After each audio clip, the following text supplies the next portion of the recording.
शासनाने रेल्वेसाठी काढलेल्या वाढीव तरतुदीबद्दल नक्कीच बरं वाटलं. परंतु हे सगळं असताना सुद्धा सामान्य रेल्वे प्रवाशांसाठी फार यंदाच्या अर्थसंकल्पात फार काही पदरी पडलेलं दिसत नसल्याची खंत देखील वाटते. संपूर्ण जुलै 2024च्या महिन्यात तब्बल 8 रेल्वे अपघात झाले. रेल्वे मंत्र्यांनी ठोस पावले उचललेली दिसून येत नाहीत.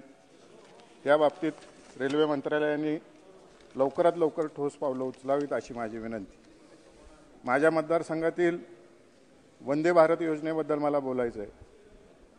2023 त्याला लाभ मिळू शकेल. जय हिंद, जय भारत. धैर्यशील पाटीलजी.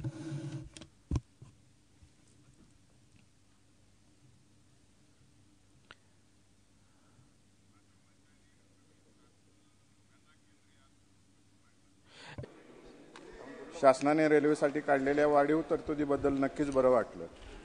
परंतु हे सगळं असताना सुद्धा सामान्य रेल्वे प्रवाशांसाठी फार यंदाच्या अर्थसंकल्पात फार काही पदरी पडलेलं दिसत नसल्याची खंत देखील वाटते.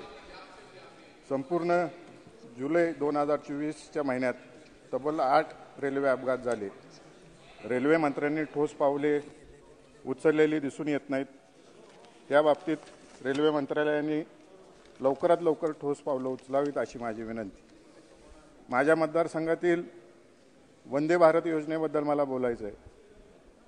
2023च्या 3 महिन्यात 40पेक्षा जास्त वेळा ही रेल्वे उशिरा पोहोचली. वंदे भारत एक्सप्रेस ट्रेनची सरासरी वेगात घट झाली आहे. 2020-21 84 किलोमीटर प्रति तास, 2023-24ला 76 किलोमीटर प्रति तास, जो की ह्या रेल्वेचा वेग 130 प्रति तास किलोमीटर असा आहे. याचे कारण काय आहे आणि त्याच्या अत्यंत महागड्या ट्रेनचा पूर्ण क्षमतेने उपयोग करण्यासाठी सरकार काही पावले उचलत आहे का?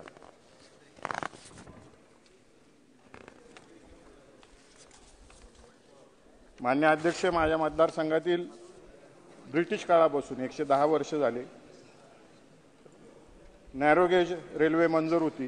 पंढरपूर रेल्वे लोणंद रेल्वे सुरू करण्याचा निर्णय झाला.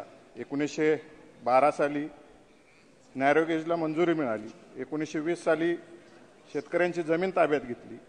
1950 साली राज्य सरकारला परत ती जमीन देण्यात आली. 2000 साली जमिनीसाठी रेल्वेचे सरकारला पत्र आलं. 2009-10ला हा प्रश्न राज्यसभेत मांडला गेला. 2016-17ला लोकसभेत मांडला गेला. त्यावेळेसचे रेल्वे मंत्र्यांनी 2017 साली 1149 कोटीची तरतूद केली. त्याचं 11 जून 2017ला कराड येथे भूमिपूजनही झाले. परंतु अद्याप या रेल्वेसाठी बजेटमध्ये कोणतीही तरतूद करण्यात आलेली नाही आहे.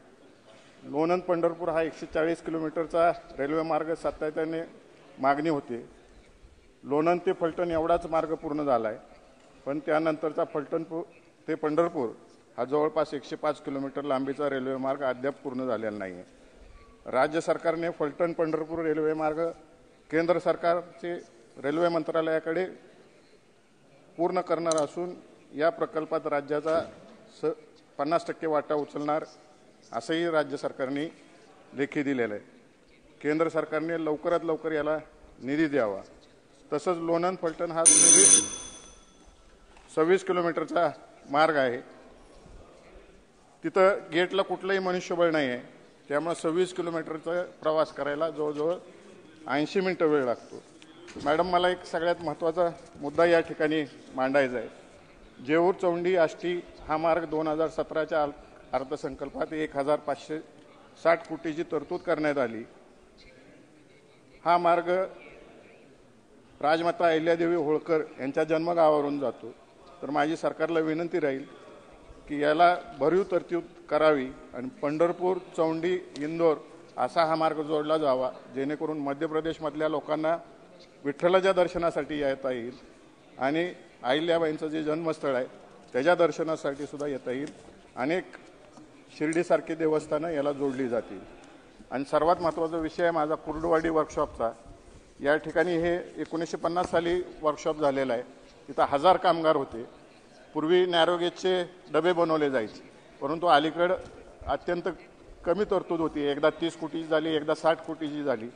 या रेल्वे वर्कशॉपला प्रचंड धन्यवाद जागा माननीय उपलब्ध सर, आहे. धन्यवाद. एकच मिनिट कंप्लीट करिए. कंप्लीट करतो. या रेल्वे वर्कशॉपसाठी कायमस्वरूपी तरतूद व्हावी आणि या ठिकाणी मोठ्या रेल्वेंची डबे बनवण्याची तरतूद केली जावी, अशी मी आपल्या मार्फत रेल्वे मंत्र्याला विनंती करतो. धन्यवाद.